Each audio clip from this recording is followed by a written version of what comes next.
BMW will pull the iX, the automaker's first dedicated electric SUV, from its US lineup as it shifts focus to a next-generation electric vehicle platform. A spokesperson stated that the company will prioritize upcoming Neue Klasse models, beginning with the iX3 SUV. BMW announced the iX in 2021 and began sales in 2022.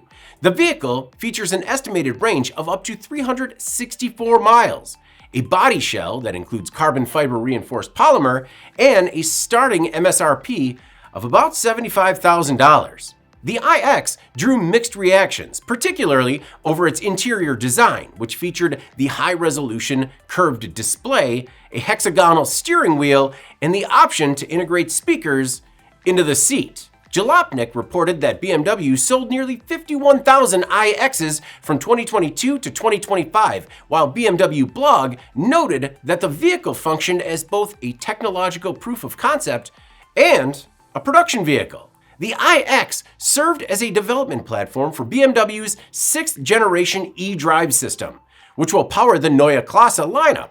According to BMW, the iX3 will offer up to 400 miles of range and cut 10% to 80% charging time to 21 minutes, down from roughly 40 minutes for the iX. Electric recently reported that the automaker secured more than 50,000 reservations within 6 months of opening European orders in September. BMW expects to launch the iX3 in the US this summer with a starting price near $60,000. The decision to discontinue US sales of the iX comes shortly after fellow German automaker Volkswagen announced that it would stop assembling its ID.4 electric SUV in Chattanooga, Tennessee.